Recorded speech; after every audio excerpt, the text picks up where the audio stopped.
Me robaron 120,000 pesos en silencio, y yo los grabé sin decir una palabra.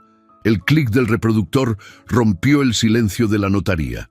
En la pantalla de mi celular, mi hijo contaba billetes. 120,000 exactos. El viejo ni cuenta se dio. Las risas de Mario y Leticia llenaron el despacho. Yo no parpadeaba.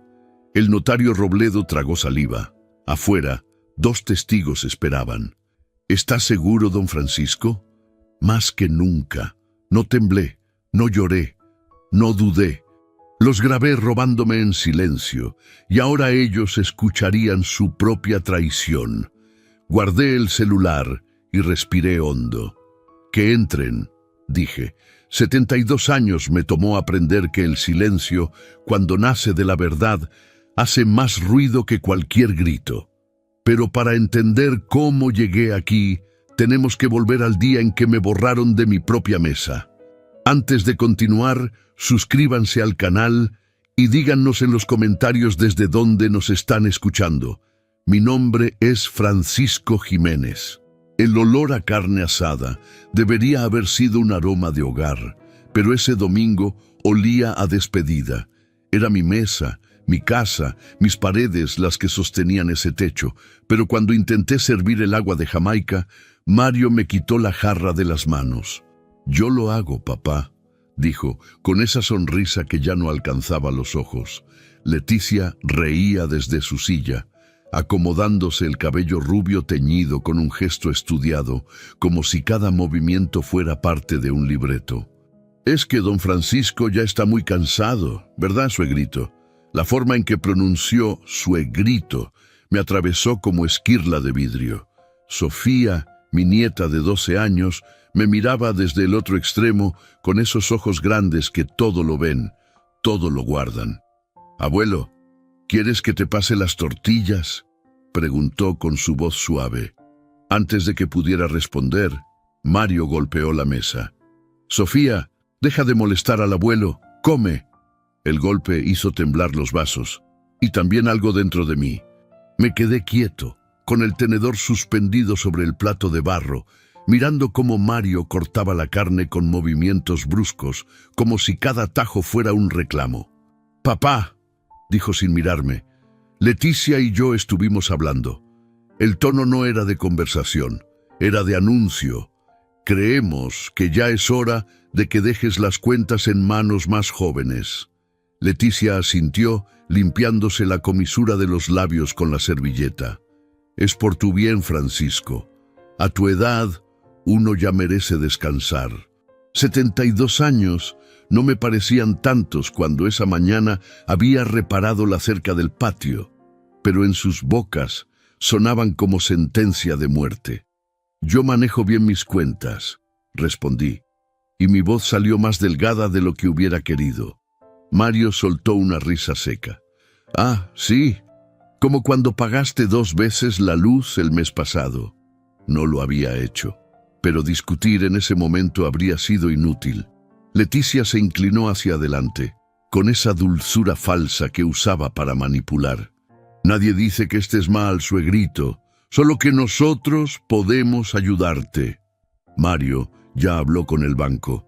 «Podemos hacer transferencias desde tu cuenta, así tú no tienes que ir hasta el centro». El centro quedaba a 15 minutos caminando. Nunca me había molestado ir. «No necesito ayuda», dije, y esta vez la voz me salió firme. Mario aventó el tenedor contra el plato con un ruido metálico que cortó el aire. «Pues yo sí necesito que entiendas que esta familia depende de decisiones inteligentes», gritó, con las venas del cuello marcadas. Sofía se encogió en su silla. «Yo también». Leticia puso su mano sobre la de Mario, calmándolo con un gesto de esposa experimentada en apagar incendios que ella misma provocaba. «Lo que Mario quiere decir», continuó con voz de miel envenenada, «es que queremos cuidarte. Eres importante para nosotros. Si era tan importante, ¿por qué sentía que me estaban borrando de mi propia vida?» El resto de la comida transcurrió en un silencio masticado con rencor. Sofía intentó contarme sobre un dibujo que había hecho en la escuela, pero Mario la calló con una mirada. Cuando terminamos, me levanté para recoger mi plato. «Déjalo, papá, ya no estás para andar cargando cosas», dijo Mario, arrebatándome el plato de las manos. Me quedé ahí parado en medio de mi propia cocina, sintiéndome como un estorbo, como un mueble viejo que ya no combinaba con la decoración nueva. Esa noche, después de que se fueron, me senté en el sillón de la sala con las luces apagadas. La casa crujía con sus sonidos nocturnos, el reloj de pared, el viento colándose por la ventana mal cerrada, el ladrido lejano de algún perro del barrio. Pero había otro sonido que no lograba identificar, un sonido que venía de mi escritorio. Me levanté despacio, con las rodillas protestando, y caminé hacia el mueble de madera donde guardaba mis documentos importantes. El cajón superior estaba entreabierto. Yo siempre lo cerraba con llave. Siempre. El corazón comenzó a golpearme el pecho con una fuerza que no sentía desde que enterré a mi esposa hace 5 años. Abrí el cajón completamente. La luz de la luna entraba por la ventana iluminando el desorden. Las libretas del banco donde tenía los 120,000 pesos de la venta de la ferretería ya no estaban. Busqué con las manos temblorosas entre los papeles, entre las facturas viejas, entre los recibos arrugados. Faltaban las libretas, mis contraseñas anotadas, una llave duplicada del archivero. El dinero siempre había estado en el banco, pero ahora alguien tenía acceso a toda mi información. Mi respiración se aceleró. La boca se me secó, como si hubiera tragado arena del desierto. Y entonces vi algo que me heló la sangre. Sobre el escritorio, brillando bajo la luz pálida de la luna, estaba la llave del cajón. La misma llave que yo guardaba en mi cartera. Alguien había hecho una copia. Alguien había entrado a mi cuarto, a mi espacio, a mi vida, y me había robado el acceso a todo sin hacer ruido. Me dejé caer en la silla del escritorio, con el alma cayendo más rápido que el cuerpo. Esa noche abrí el cajón del escritorio, y mis documentos bancarios ya habían desaparecido. Hay mentiras que se escuchan y mentiras que se leen en papel. Las del papel son peores, porque quedan impresas, porque no puedes decir que escuchaste mal. A las 7 de la mañana del lunes, caminé hasta el banco del centro con los estados de cuenta de los últimos 3 meses arrugados en el bolsillo de mi pantalón. El sol apenas calentaba las banquetas de San Luis Potosí, pero yo ya sudaba frío. La sucursal olía a aire acondicionado y a ambición ajena.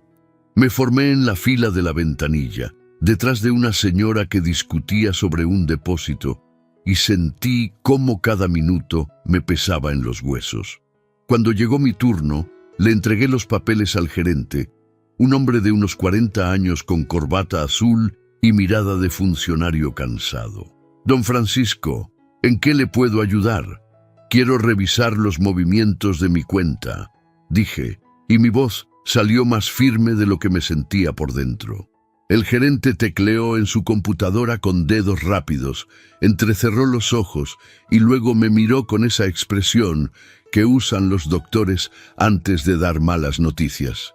«Aquí veo varios retiros en las últimas semanas». «¿Cuántos?» 4 retiros, uno de 30,000 pesos, 2 de 20,000 y uno de 15,000, 85,000 pesos. 85,000 pesos que yo no había retirado. «Eso es imposible», dije, sintiendo cómo la sangre se me bajaba a los pies. «Yo no autoricé esos movimientos». El gerente giró la pantalla hacia mí. «Aquí está su firma, don Francisco, en cada comprobante». Miré la pantalla. Ahí estaba. Mi nombre, mi firma, mi rúbrica temblorosa que alguna vez significó honradez. Pero yo no había firmado esos papeles. «Esa no es mi firma», insistí, aunque sabía que sí lo era, o al menos una copia tan perfecta que ni yo mismo podía distinguirla. El gerente suspiró. «Don Francisco, si usted cree que hubo un fraude, tiene que hacer una denuncia formal. Necesitamos documentación, pruebas. ¿Qué pruebas tenía más allá de documentos robados y una sospecha que me ardía en el pecho? Salí del banco con las piernas flojas, con el mundo girando a mi alrededor, como si la tierra hubiera cambiado de eje. En la esquina me senté en una banca de plaza, bajo la sombra de un fresno viejo que había visto crecer a esta ciudad tanto como yo. Saqué mi celular y marqué el número de Mario. Contestó al tercer timbre. «¿Qué pasó, papá? Necesito hablar contigo. Estoy ocupado. ¿Puede ser más tarde?» «Es urgente». Escuché un suspiro exagerado del otro lado de la línea. «Está bien. Paso en la tarde». Colgó sin despedirse.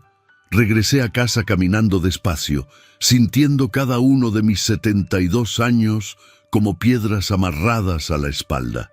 La casa estaba en silencio cuando llegué. Me preparé un café negro, sin azúcar, amargo como el día que estaba viviendo.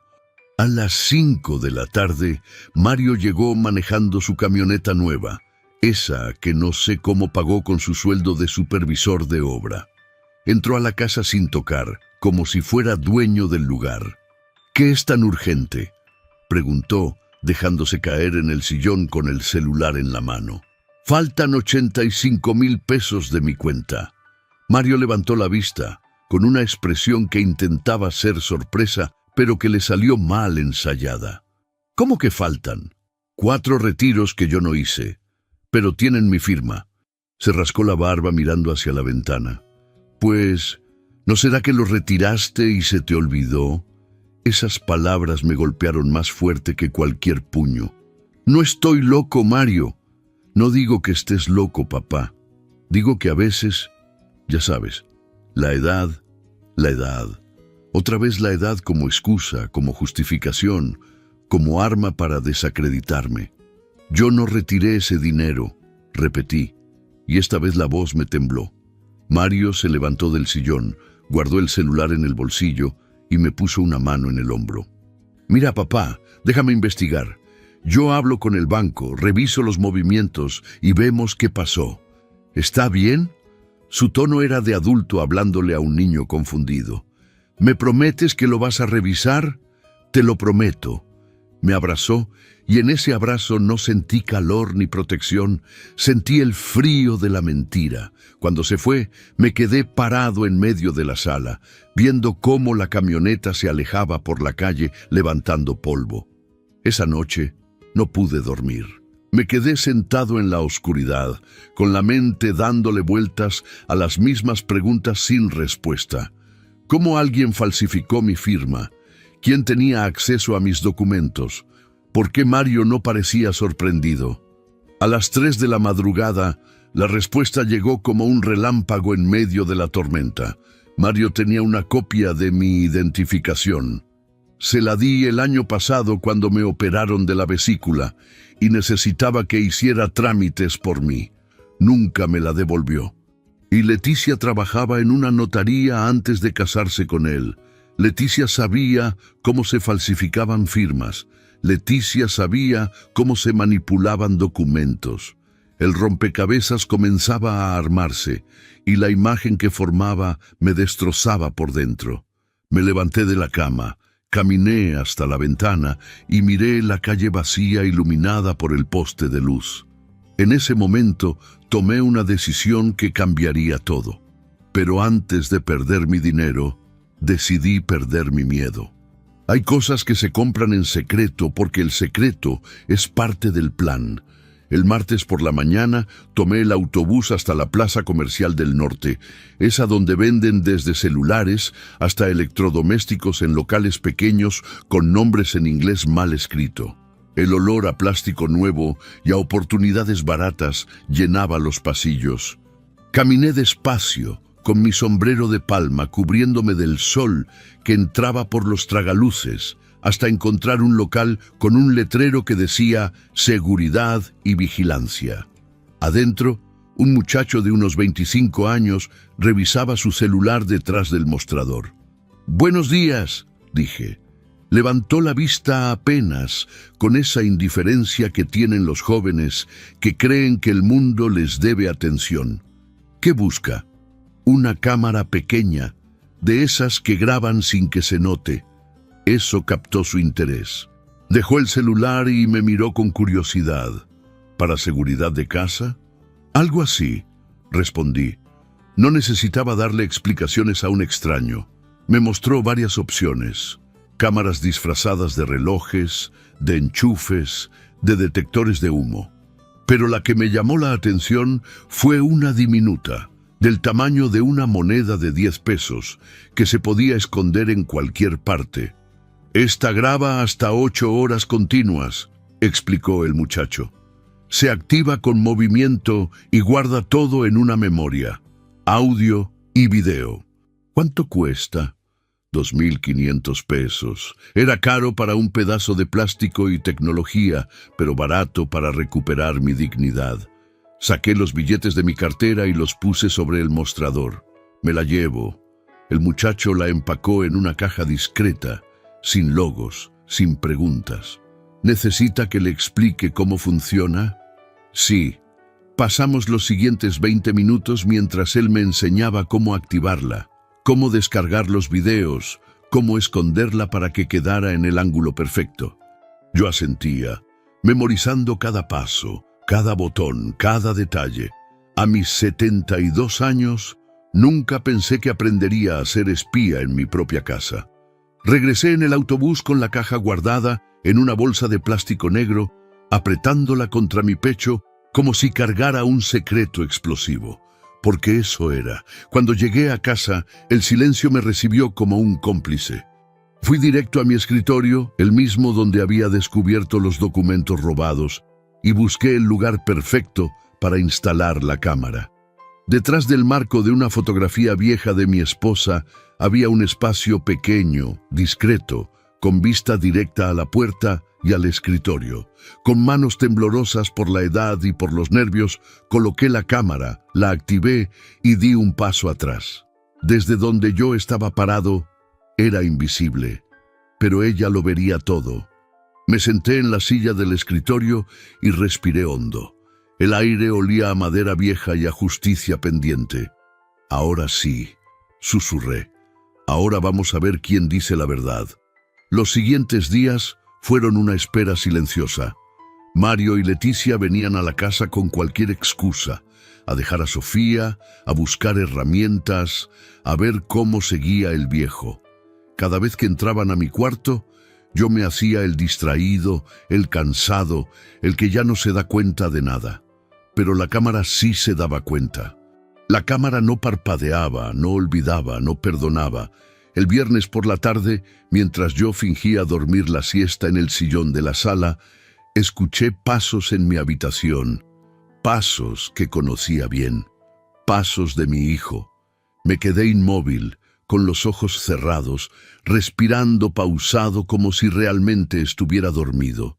Escuché el crujido del cajón abriéndose, el roce de papeles siendo movidos, el clic de un celular tomando fotografías. Después, el silencio. Los pasos se alejaron. La puerta se cerró con suavidad. Esperé 5 minutos antes de levantarme, con el corazón golpeándome las costillas. Fui directo al escritorio, saqué la cámara del marco y conecté la memoria a mi computadora vieja, esa que había comprado hace años para ver videos de mi nieta. Las manos me temblaban mientras esperaba que los archivos se cargaran, y entonces lo vi. Mario entrando a mi cuarto, Mario abriendo el cajón con una llave que yo no le había dado. Mario fotografiando mis documentos bancarios con su celular. Mario sonriendo. Esa sonrisa me atravesó como bala en cámara lenta. No era la sonrisa de un hijo preocupado, era la sonrisa de un ladrón que se cree intocable. Guardé el video en una carpeta con fecha y hora, la primera evidencia. El sábado, Sofía llegó temprano a visitarme. Traía su cuaderno de dibujos bajo el brazo y esa luz en los ojos que solo tienen los niños que todavía creen en la bondad. «Abuelo, ¿me ayudas con mi tarea de ciencias?» «Claro, mi niña». Nos sentamos en la mesa de la cocina y mientras ella dibujaba el ciclo del agua, vi que miraba hacia mi cuarto con curiosidad. «¿Qué es eso que pusiste en el marco de la foto de la abuela?» Mi sangre se congeló. Sofía lo había visto. Mi nieta de 12 años había descubierto en segundos lo que Mario no había notado en días. «Ven», le dije, y caminamos juntos hasta mi habitación. Cerré la puerta y me arrodillé frente a ella mirándola a los ojos. «¿Sabes qué es, mi niña?»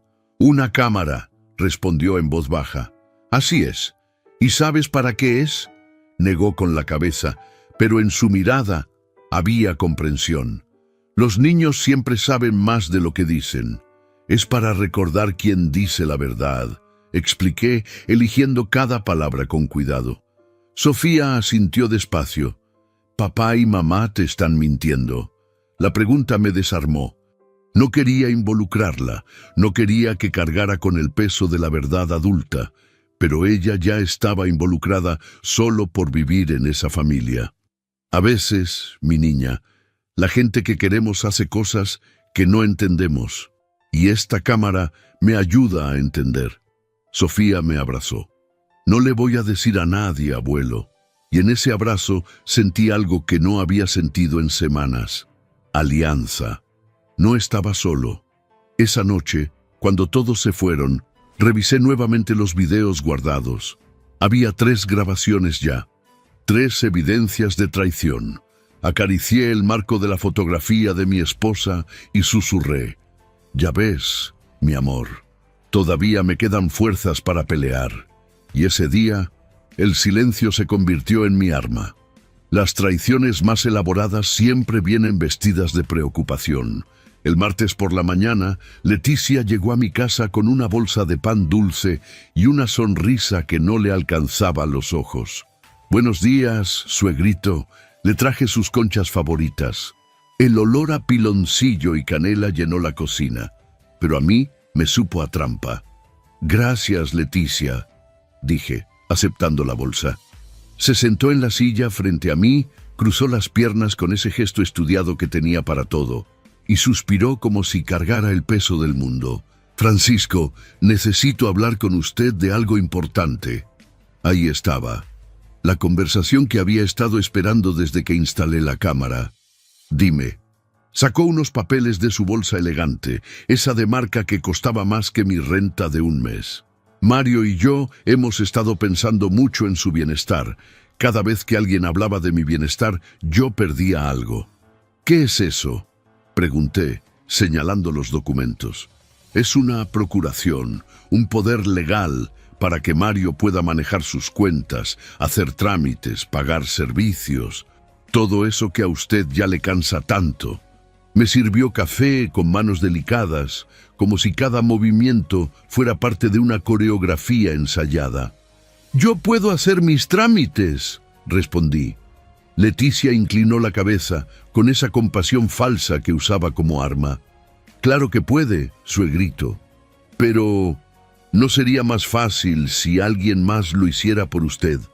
Así podría descansar, disfrutar su vida, no andar de aquí para allá bajo el sol». Tomé uno de los papeles. Las letras bailaban frente a mis ojos: poder amplio y suficiente, facultades de administración, disposición de bienes. Palabras bonitas para decir que me estaban quitando el control de mi propia vida. ¿Y si no quiero firmarlo?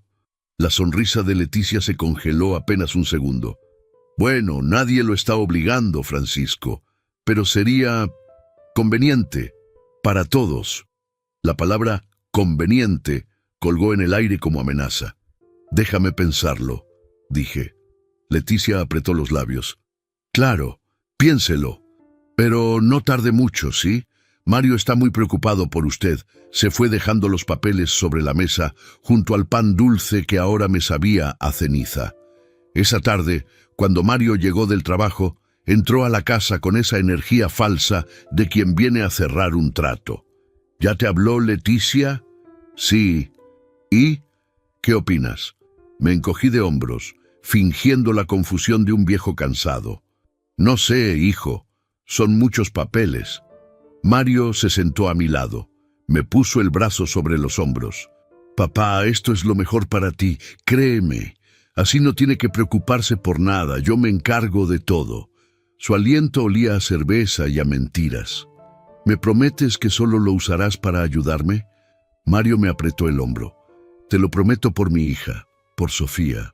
Jurar por su hija mientras me robaba. Eso era nuevo incluso para él. Está bien, dije con voz de derrota. ¿Dónde firmo? La sonrisa de Mario se expandió como mancha de aceite. Sacó una pluma cara de su bolsillo, de esas que pesan y brillan, y me la entregó como si me estuviera dando un regalo. Aquí, aquí y aquí. Señaló las líneas marcadas con X.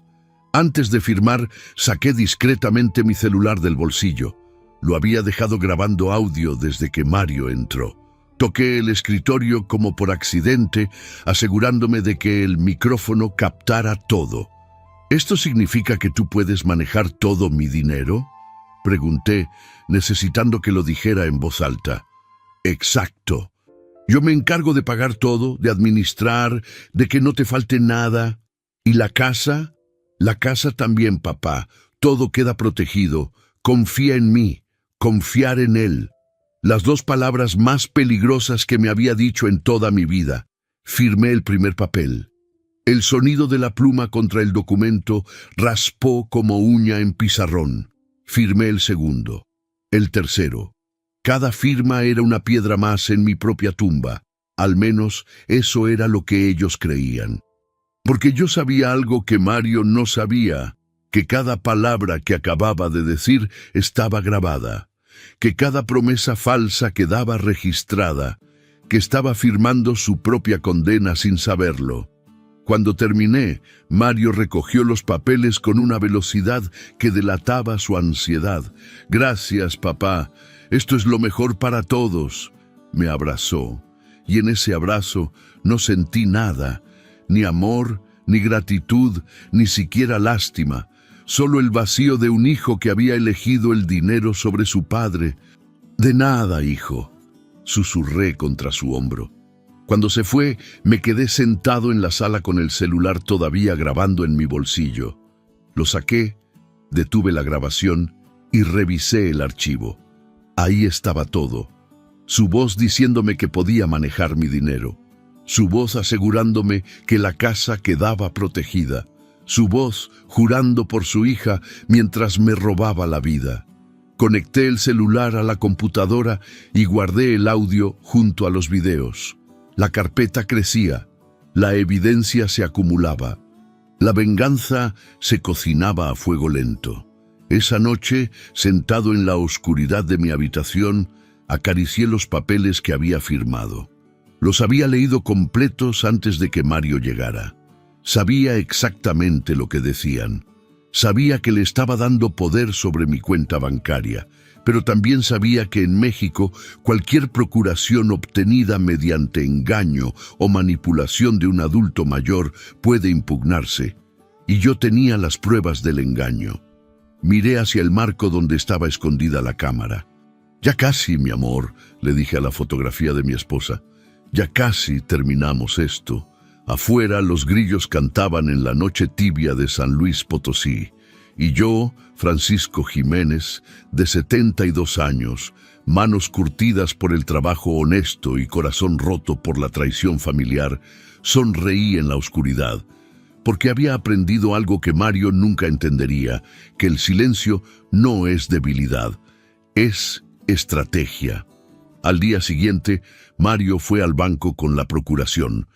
Yo lo sé porque él mismo me llamó para decírmelo, con esa voz de triunfo mal disimulado. «Ya quedó todo arreglado, papá. Ahora yo puedo manejar tus cuentas». «Qué bueno, hijo. Gracias por cuidarme». Colgué el teléfono y susurré. Firmé lo que querían, pero sellé lo que no imaginaban.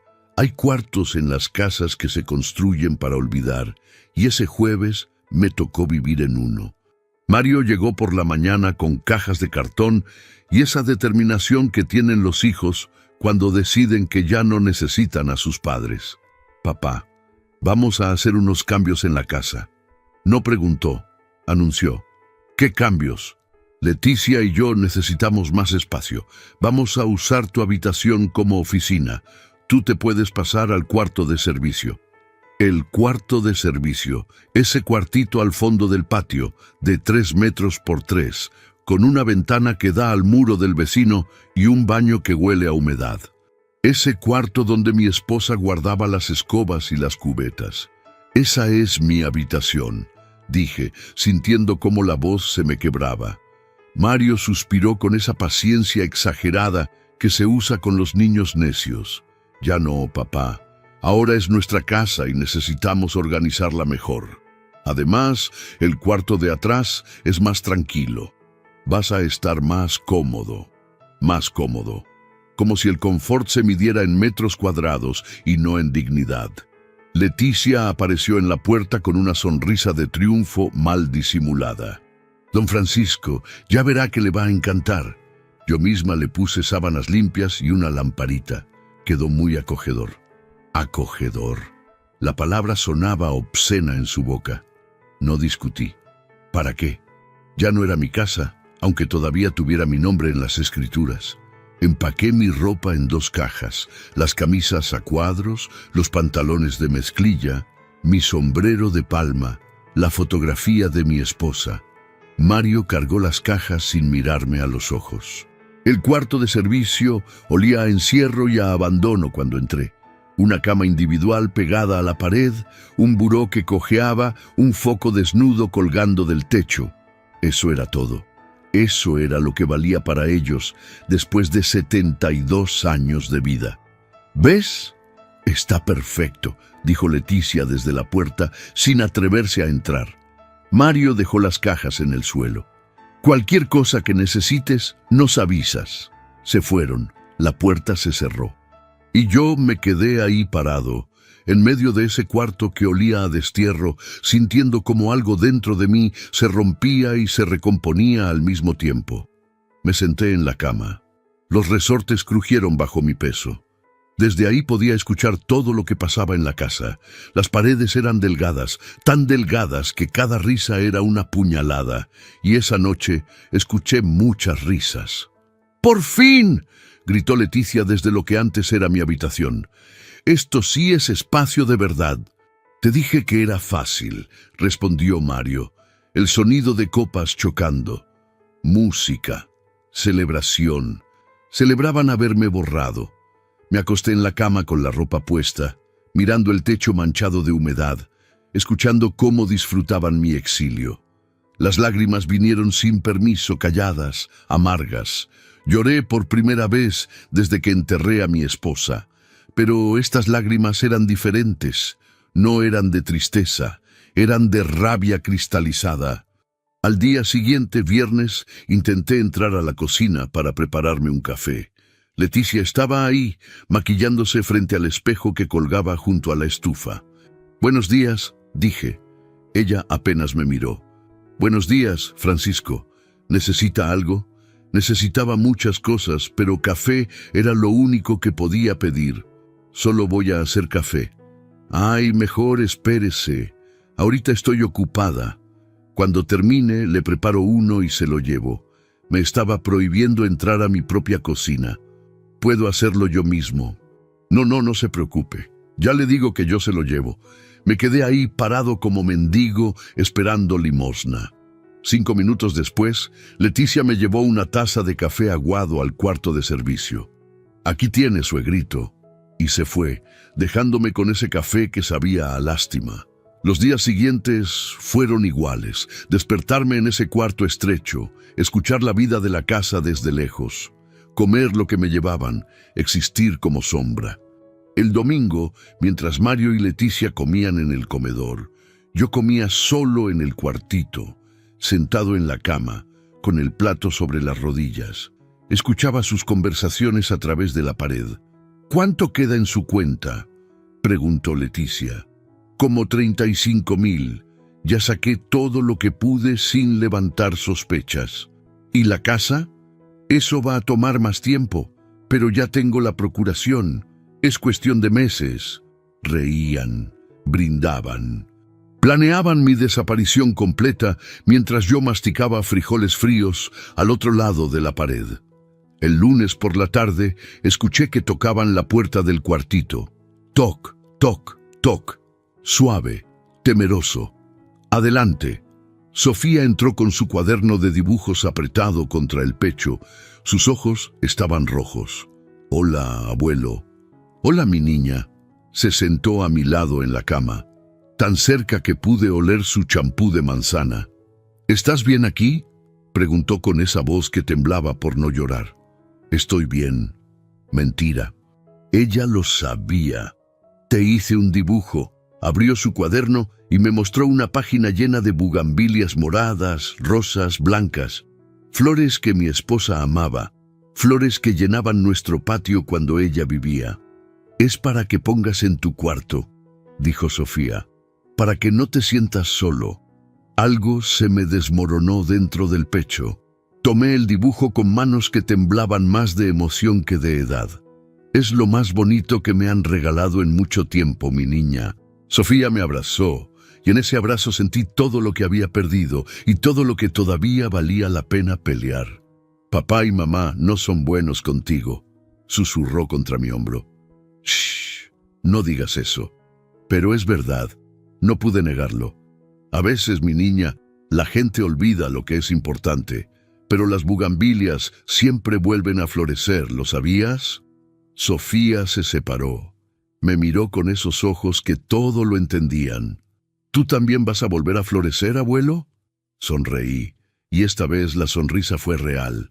«Algún día todo florecerá de nuevo». Cuando Sofía se fue, pegué el dibujo en la pared del cuartito con cinta adhesiva. Esas bugambilias de colores brillaban en medio de la humedad y el olvido. Me recordaban que todavía estaba vivo, que todavía podía pelear. Esa noche saqué mi celular y revisé las grabaciones que había acumulado. Los videos de Mario entrando a mi escritorio, el audio de la firma de la procuración, las conversaciones que había grabado desde el cuartito.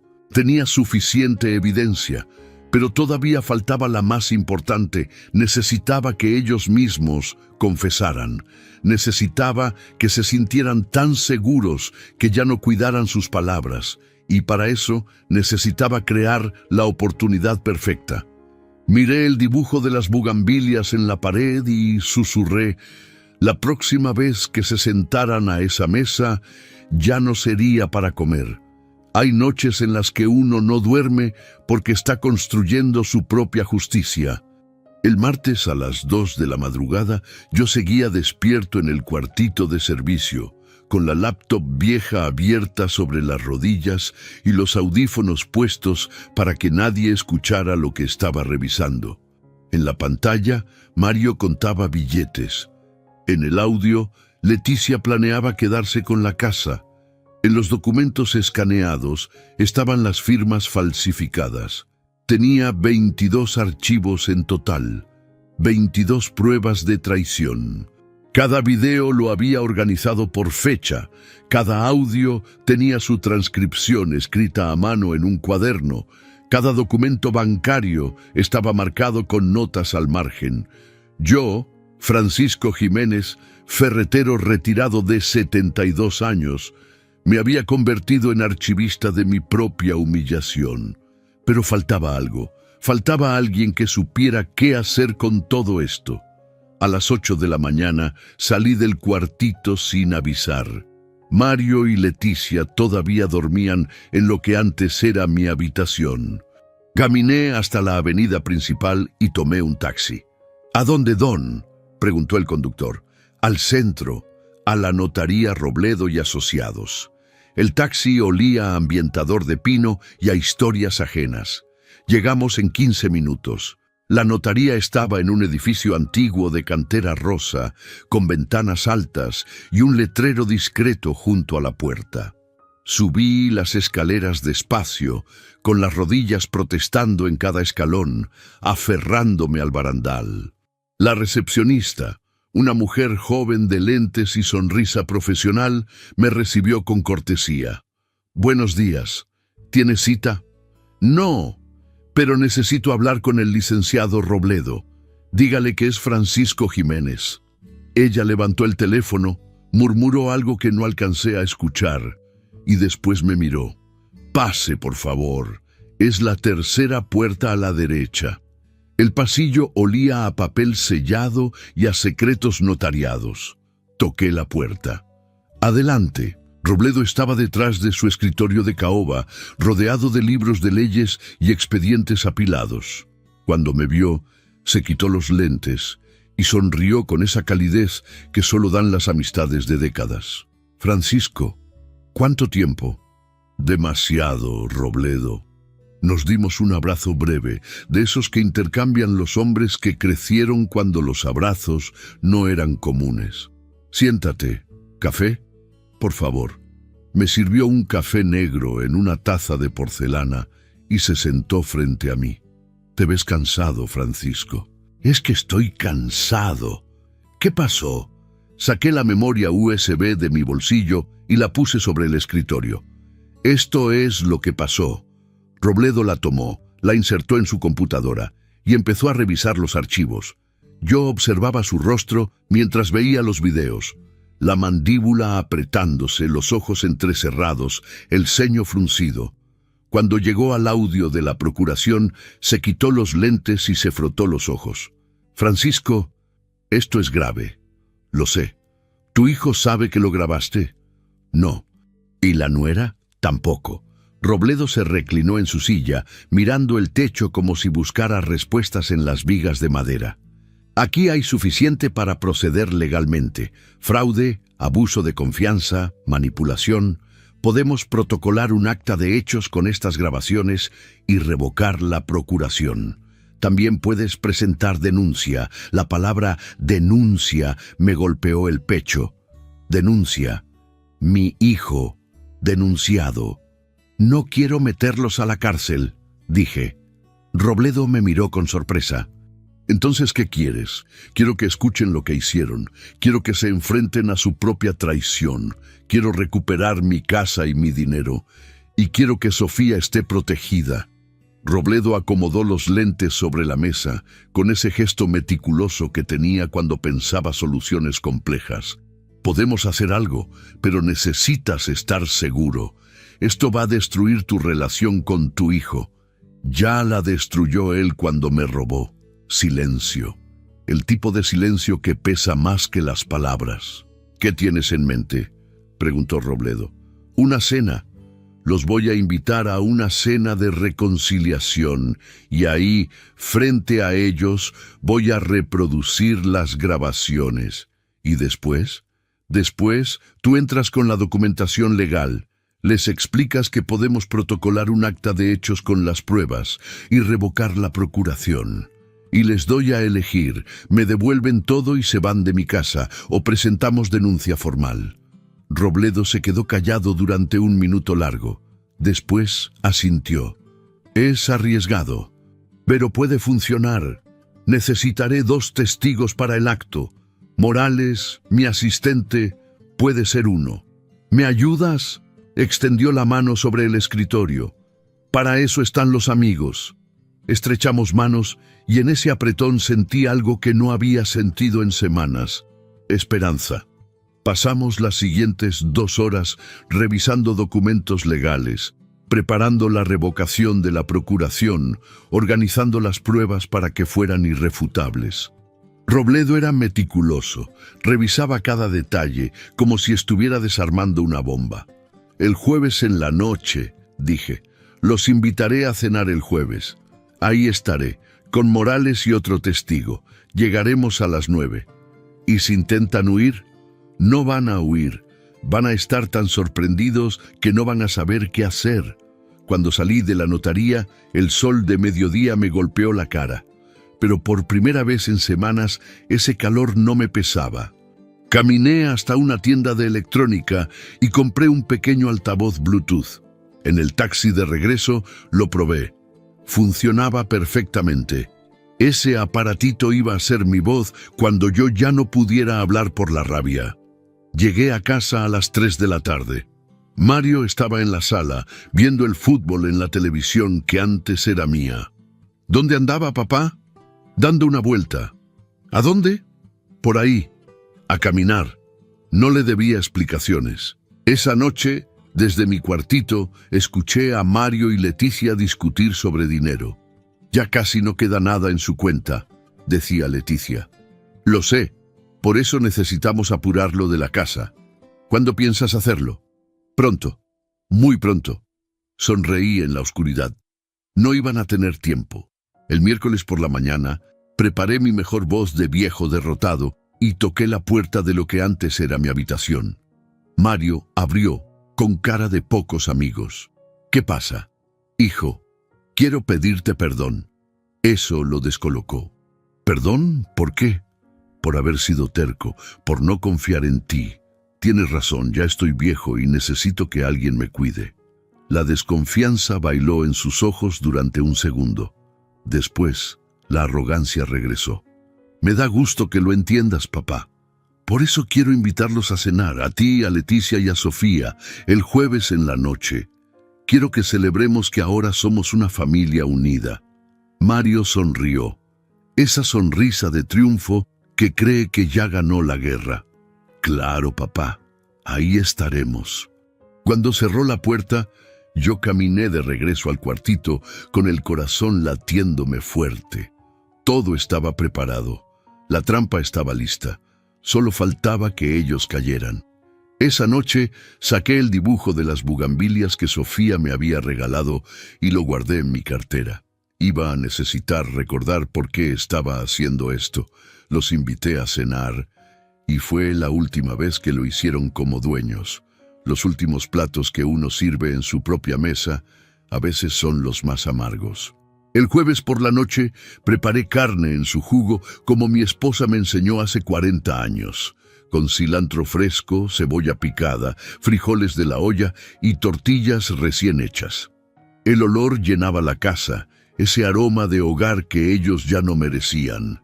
Puse la mesa con los platos buenos, esos de Talavera que solo sacábamos en Navidad. 3 lugares para los adultos, uno pequeño para Sofía.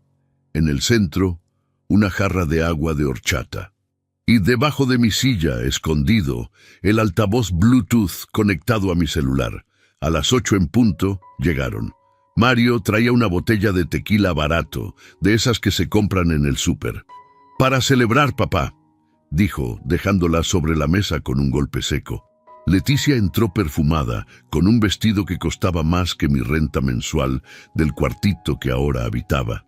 «Huele delicioso, suegrito. ¿Usted cocinó todo esto?» «Sí, quería que fuera especial». Sofía me abrazó en silencio, y en ese abrazo sentí su preocupación. Ella sabía que algo iba a pasar. Los niños siempre saben. Nos sentamos a la mesa. Mario se sirvió tequila sin ofrecerme, como si yo ya no existiera lo suficiente para merecer un trago. «Bueno, papá», dijo levantando su vaso. «Por la familia». Leticia levantó el suyo. «Por la familia unida». Sofía miraba su plato sin tocar la comida. Yo levanté mi vaso de agua. «Por la verdad», dije. Mario me miró extraño, pero brindó de todas formas. El sonido del vidrio chocando fue como campana anunciando un funeral. Comimos en silencio durante los primeros minutos. Solo se escuchaban los cubiertos contra la loza, el roce de las tortillas siendo dobladas, el tragar nervioso de Sofía. «Está muy buena la carne, papá», dijo Mario con la boca llena. «Gracias». Leticia se limpió los labios con la servilleta. «Deberíamos hacer esto más seguido. Cenas familiares, ¿verdad, mi amor?» Mario asintió. «Claro, ahora que papá entendió que estamos aquí para cuidarlo, todo va a ser mejor». Ahí estaba, la mentira servida en mi propia mesa. Dejé el tenedor sobre el plato con un ruido deliberado. «Antes de seguir comiendo, quiero mostrarles algo». Mario levantó la vista. «¿Qué cosa?» Saqué mi celular del bolsillo. «Algo que encontré. Algo interesante». Leticia se tensó. «¿Qué es, Francisco?» No respondí con palabras. Conecté el celular al altavoz que tenía escondido bajo mi silla y le di reproducir al primer audio. El sonido llenó el comedor. La voz de Mario, clara, inconfundible. 120.000 exactos. El viejo ni cuenta se dio. La risa de Leticia. «¿Crees que sospeche?» «¿Ese? Por favor, ya está acabado. Ni se acuerda dónde puso las llaves. El silencio que cayó sobre la mesa fue más pesado que cualquier palabra. Mario palideció. Leticia dejó caer el tenedor. «¿Qué es esto?», preguntó Mario con voz temblorosa. «Esto», respondí, mirándolo fijamente, «es la verdad que ustedes creían que nadie escucharía». Le di reproducir al segundo audio. Esta vez era la conversación sobre la procuración. Ya firmó todo. El viejo firmó sin leer. Ahora la casa es nuestra. Sofía se tapó la boca con ambas manos. Mario se levantó de la silla tan rápido que la tiró. «Esto es... no puedes...» «Puedo», respondí con una calma que me sorprendió a mí mismo. «Son grabaciones de conversaciones en mi propia casa». Leticia intentó componerse con esa frialdad calculadora que la caracterizaba. «Francisco, esto es un malentendido. Nosotros solo...» «¿Solo qué?», la interrumpí. «Solo me robaron. Solo falsificaron mi firma. Solo me metieron en un cuarto de servicio después de robarme mi vida». El tequila de Mario seguía derramándose sobre el mantel, formando una mancha oscura. «Papá, ¿podemos explicar?» «No hay nada que explicar». Toqué la pantalla del celular una vez más. Esta vez fue el video. En la pequeña pantalla, Mario y Leticia aparecían en mi antiguo escritorio, contando billetes que habían retirado del banco. La imagen era clara, nítida, irrefutable. «Dios mío», susurró Sofía. Leticia se puso de pie. «Vámonos, Mario. No tenemos que escuchar esto». «Siéntense», ordené, y mi voz sonó como nunca antes había sonado. No era la voz de un viejo cansado. Era la voz de un hombre que había decidido no seguir siendo víctima. Pero ellos no se sentaron. Mario agarró a Leticia del brazo. «Nos vamos. Este viejo está loco». En ese momento 3 golpes secos sonaron en la puerta. Toc, toc, toc. El silencio que siguió fue sepulcral. Me levanté despacio, caminé hasta la puerta y la abrí. Ahí estaba Robledo, con su traje gris y sus lentes finos. Junto a él, Morales, su asistente, con una carpeta bajo el brazo. Y otro testigo, un hombre mayor que reconocí como fedatario de la notaría. «Buenas noches, Francisco», dijo Robledo. «Buenas noches, licenciado». Justo a tiempo, los ojos de Mario se abrieron como platos. Los de Leticia perdieron todo el color. Robledo entró al comedor con pasos medidos, profesionales. «Buenas noches», saludó a Mario y Leticia con una cortesía helada. «Soy el licenciado Robledo, notario público. Estos 2 caballeros son testigos de lo que está a punto de ocurrir». «¿Qué está pasando?», preguntó Leticia con voz aguda. Robledo abrió la carpeta y sacó varios documentos. «Lo que está pasando es que el señor Francisco Jiménez me ha mostrado evidencia de fraude, abuso de confianza y manipulación en la obtención de una procuración. Evidencia que incluye grabaciones de audio y video». Mario intentó hablar. «Eso no es válido», completó Robledo. «Podemos protocolar estas evidencias en un acta de hechos y presentarlas ante las autoridades. Su valor probatorio lo definirá quien corresponda. Pero lo que sí puedo hacer ahora es ofrecerles 2 opciones». Morales puso los documentos sobre la mesa encima de los platos de comida fría. «Primera opción», continuó Robledo, «firman un convenio de restitución y desocupación, devuelven el dinero sustraído, renuncian a cualquier derecho sobre esta propiedad y mañana protocolizamos el acta de hechos junto con la revocación del poder que presentaremos al banco, sin denuncia penal». Hizo una pausa deliberada. «Segunda opción. Don Francisco presenta denuncia formal ante el Ministerio Público y estas grabaciones se anexan al expediente». Leticia se dejó caer en la silla con las manos temblando. Mario miraba alternadamente a los testigos, a Robledo, a mí. «Papá, no puedes hacer esto». «Ya lo hice». Robledo sacó una pluma de su saco. Tienen 5 minutos para decidir. Sofía se levantó de la mesa y corrió hacia mí, abrazándose a mi cintura. Abuelo, la abracé, sintiendo cómo temblaba. Todo va a estar bien, mi niña. Mario me miraba con odio puro, con rencor destilado. Soy tu padre, lo interrumpí. Y merecía respeto, merecía dignidad, merecía verdad. El reloj de la pared marcaba las 9:10 de la noche. El tiempo se había detenido en ese comedor que olía a carne fría y a familia rota. Leticia fue la primera en quebrar. «Firma, Mario», susurró. «Firma lo que sea». Mario la miró con incredulidad. Después a mí, después a los documentos.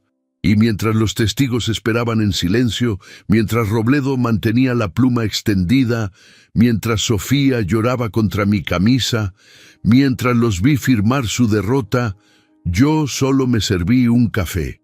Hay decisiones que se toman en 5 minutos y cambian toda una vida.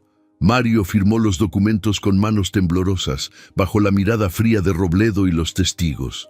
Leticia lloraba en silencio, con el rímel corriéndole por las mejillas como ríos negros de culpa.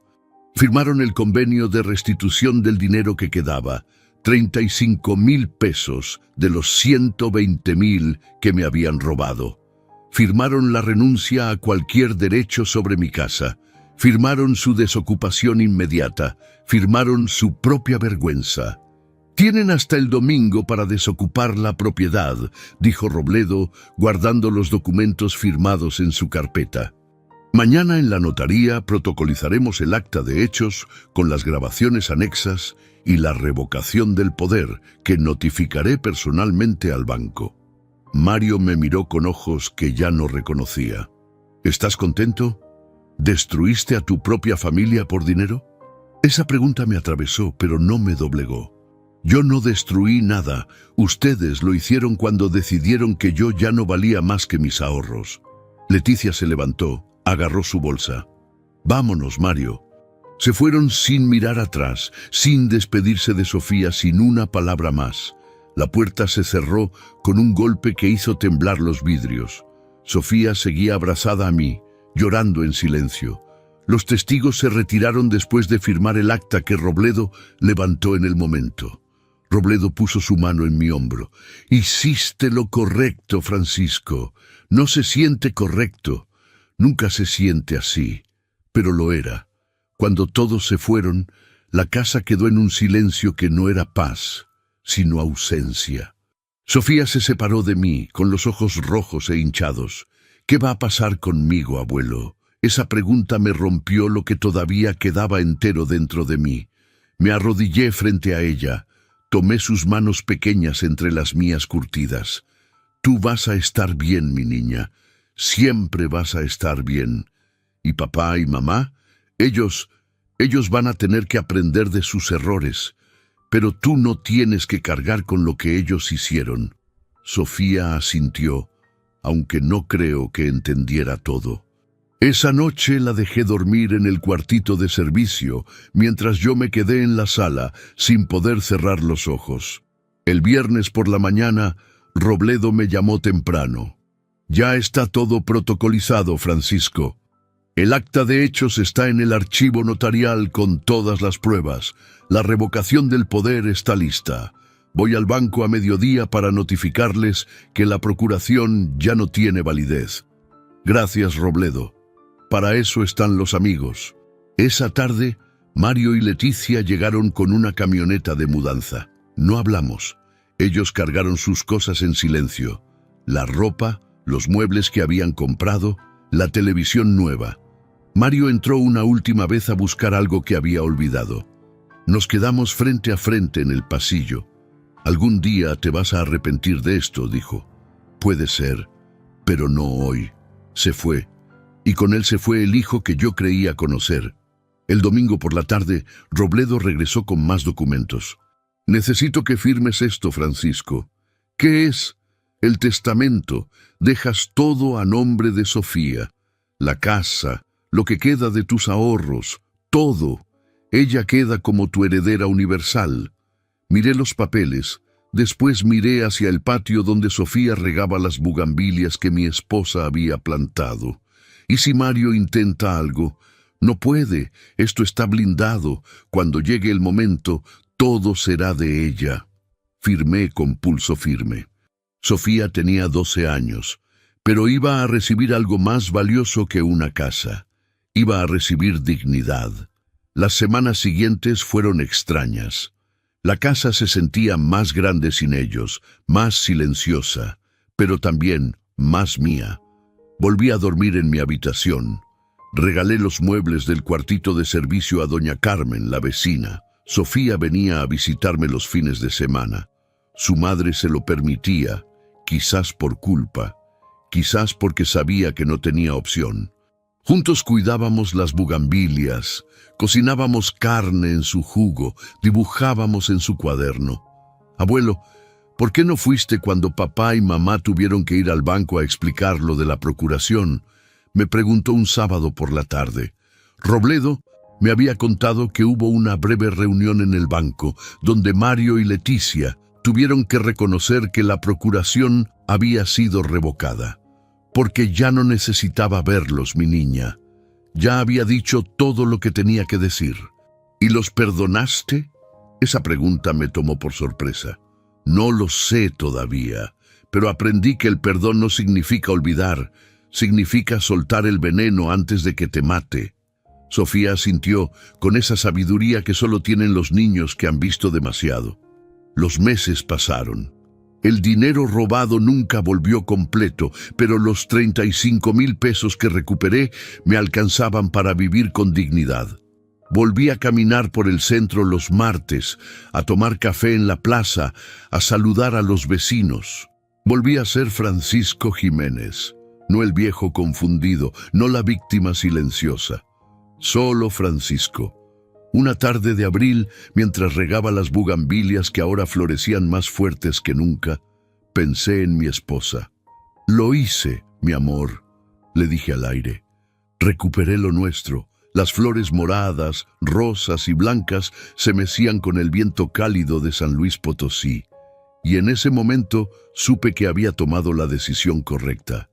No por venganza, no por dinero, por dignidad. Porque hay silencios que gritan más fuerte que cualquier palabra. Porque hay traiciones que se pagan no con violencia, sino con verdad. Porque 72 años de vida honesta no se borran con una procuración falsificada. Me senté en la silla del patio, con una taza de café negro y sin azúcar, mirando cómo el sol se ponía detrás de las montañas. Sofía apareció en la puerta con su cuaderno. ¿Te cuento un secreto, abuelo? Claro, mi niña. Cuando sea grande, voy a cuidar esta casa como tú la cuidaste. Sonreí, y esta vez la sonrisa llegó hasta los ojos. Ya lo sé. Esa noche, antes de dormir, saqué el celular y borré todas las grabaciones. Ya no las necesitaba. La justicia se había hecho. La verdad se había dicho. El silencio había cumplido su trabajo. Miré por la ventana hacia las estrellas que brillaban sobre San Luis Potosí y pensé en todo lo que había pasado. Me robaron en silencio, pero también los grabé en silencio. Y aprendí que a veces la venganza más poderosa no es la que destruye, es la que restaura. Cerré los ojos, respiré hondo el aroma de las bugambilias que entraba por la ventana y susurré, porque el silencio, cuando nace de la verdad, hace más ruido que cualquier grito.